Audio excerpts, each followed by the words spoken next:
আমাদের বিল আপনাদের অ্যামেন্ডমেন্ট ছিল, যেটা সর্বসম্মতিক্রমে কার্যত অনুমোদন হয়েছে। আমি ধন্যবাদ জানাই। আমি বিষয়ের বাইরে আপনি আমাকে বলার সুযোগ করে দিয়েছেন, আমি ধন্যবাদ জ্ঞাপন করি। আমাদের পার্শ্ববর্তী রাজ্য আসামে বন্যা পরিস্থিতি অত্যন্ত উদ্বেগজনক। আপনারা জানেন, সবাই টিভিতে, মিডিয়াতে, আত্মীয় স্বজনের মাধ্যমে জেনেছেন। ওখানে আমাদের বাঙালিরাও প্রচুর থাকেন এবং আসামের সঙ্গে আমাদের অত্যন্ত আত্মিক সম্পর্ক রয়েছে পশ্চিমবঙ্গের সঙ্গে। প্রায় 100 জনেরও বেশি মানুষের মৃত্যু ঘটেছে। ভারত সরকার এবং আসাম সরকার এবং নানা সামাজিক প্রতিষ্ঠান, ব্যক্তিগতভাবে অনেকেই এগিয়ে এসেছেন। ছত্তিশগড়, মণিপুর রাজ্যের সেখানকার সরকারও আসাম সরকারকে সহযোগিতা ঘোষণা করেছে। আমি পশ্চিমবঙ্গ সরকারের পক্ষ থেকে মুখ্যমন্ত্রীর ত্রাণ তহবিল থেকে 10 কোটি টাকা আর্থিক সাহায্য আসাম সরকারকে আমরা দেওয়ার জন্য এখানে প্রস্তাব রাখছি এবং আমরা সেটা আসামের মুখ্যমন্ত্রী মহোদয়ের কাছে পৌঁছে দেওয়ার ব্যবস্থা করব। মহোদয়, আমি দুটো ঘোষণা এখানে করছি। মাননীয় অর্থমন্ত্রীর সঙ্গে আমার আলোচনা হয়েছে এবং অর্থ দপ্তরের সঙ্গেও আলোচনা হয়েছে। দুটোই আমাদের, একটি প্রাক্তন বিধায়ক কেন্দ্রিক আর একটা বর্তমান বিধায়কদের কাজের সুবিধা কেন্দ্রিক।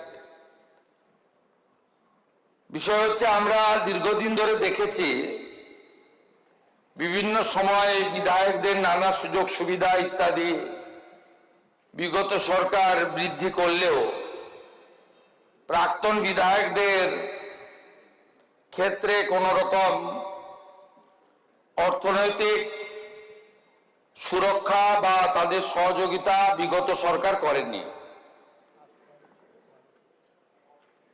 এবং আমি হয়তো ওই সামান্য টাকা বিগত সরকার তাদের মনে হয়নি দেওয়ার প্রয়োজন আছে, কিন্তু আমি নিজে বেশ কিছু প্রাক্তন বিধায়ককে আমি দেখেছি ভিন্ন ভিন্ন দলে, তারা অত্যন্ত সততা নিষ্ঠা নিয়ে তাদের বিধায়কের কার্যকাল অতিবাহিত করেছেন। আমি এক্ষেত্রে পূর্ব মেদিনীপুর জেলায়,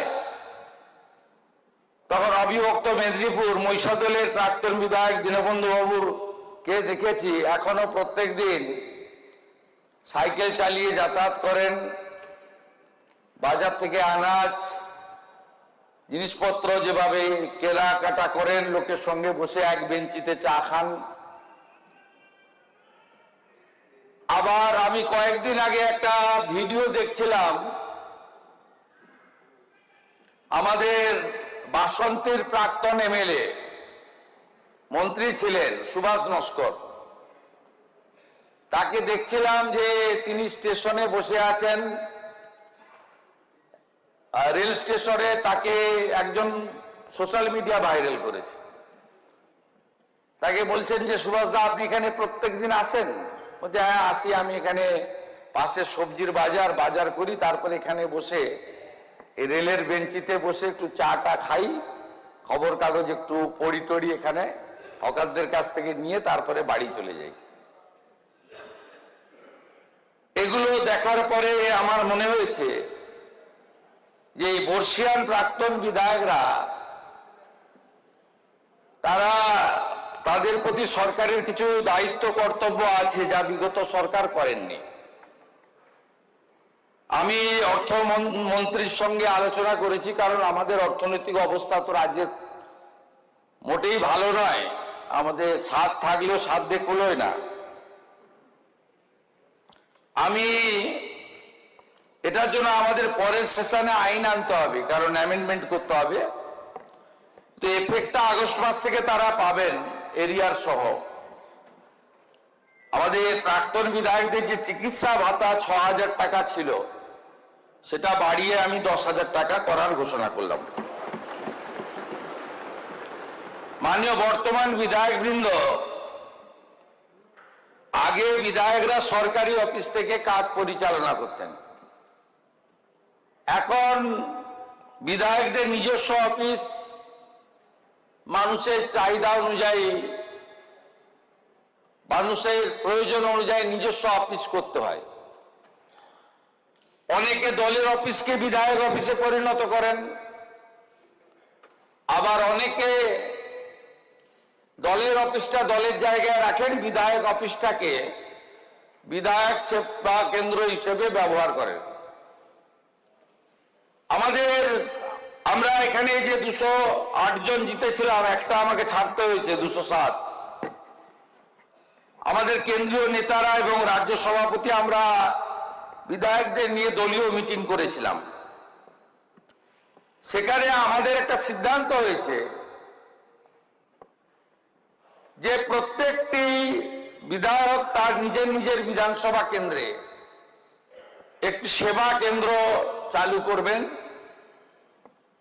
যেটাতে কেবলমাত্র তার বিধানসভার এলাকার জনগণের সঙ্গে বিধায়কের সম্পর্ক থাকবে এবং সেখানে দলমত বর্ণ ধর্ম নির্বিশেষে যারা তাকে ভোট দিয়েছেন তারাও পরিষেবা পাবে, যারা তাকে ভোট দেননি তারাও পরিষেবা পাবেন।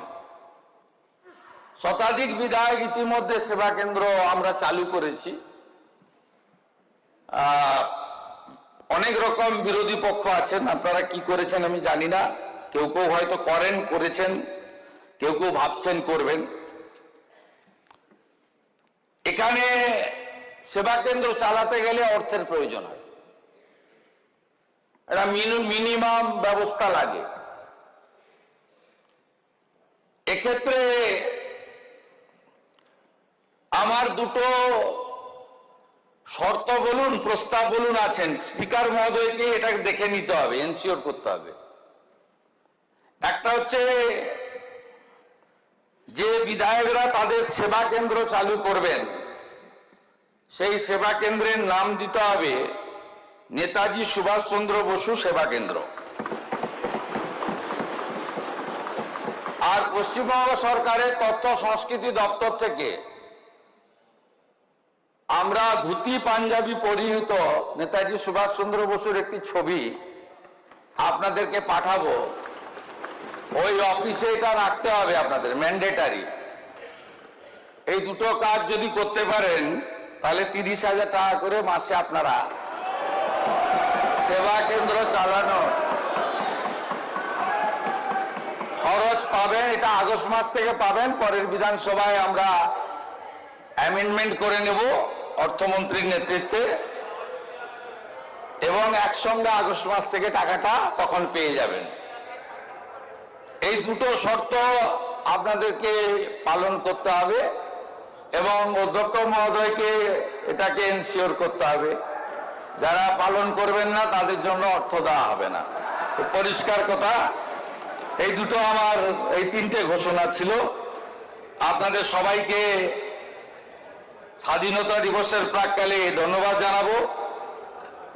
হর ঘর তেরেঙ্গা 70 লক্ষ জাতীয় পতাকা আমরা বিতরণ করেছি। কোন বিধায়কের জাতীয় পতাকা লাগলে এলাকায় বিতরণ করার জন্য স্থানীয় বিডিও অফিসে বা তথ্য সংস্কৃতি দপ্তরের অধীনে যে অফিস আছে যোগাযোগ করবেন। এবং আমরা আগে ডাক পেতাম না, এলওপি কেও ডাকতো না।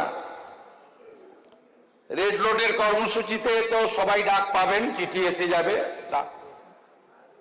আর জেলায় জেলায় জেলা শাসক, মহকুমা শাসকদেরকে আমাদের নির্দেশ দেওয়া হয়েছে সমস্ত নির্বাচিত বিধায়ক সাংসদকে স্বাধীনতা দিবসের প্রোগ্রামে মর্যাদার সঙ্গে সম্মানের সঙ্গে ডাকতে হবে, বসাতে হবে। আমি স্বাধীনতা দিবসের প্রাক্কালে আপনাদের সবাইকে অভিনন্দন জানিয়ে এবারে রাখি বন্ধন আমরা সরকারিভাবে পালন করব। রাখি বন্ধন উৎসব আগে যুব কল্যাণ ও ক্রীড়া দপ্তর করত, এখন যুব কল্যাণ এবং ক্রীড়া দপ্তরের সাথে তথ্য সংস্কৃতি দপ্তর যৌথভাবে রাখি বন্ধন উৎসব সরকারিভাবে গোটা রাজ্যে পালিত হবে। আপনার সবাইকে আরেকবার ধন্যবাদ দিয়ে আমি শেষ করছি। ধন্যবাদ মাননীয় মুখ্যমন্ত্রী। মাননীয় সদস্যগণ, এখন আমরা একটি প্রস্তাব এর নোটিশ পেয়েছি মাননীয় পরিষদীয় মন্ত্রী শ্রী শঙ্কর ঘোষ মহাশয়ের কাছ থেকে।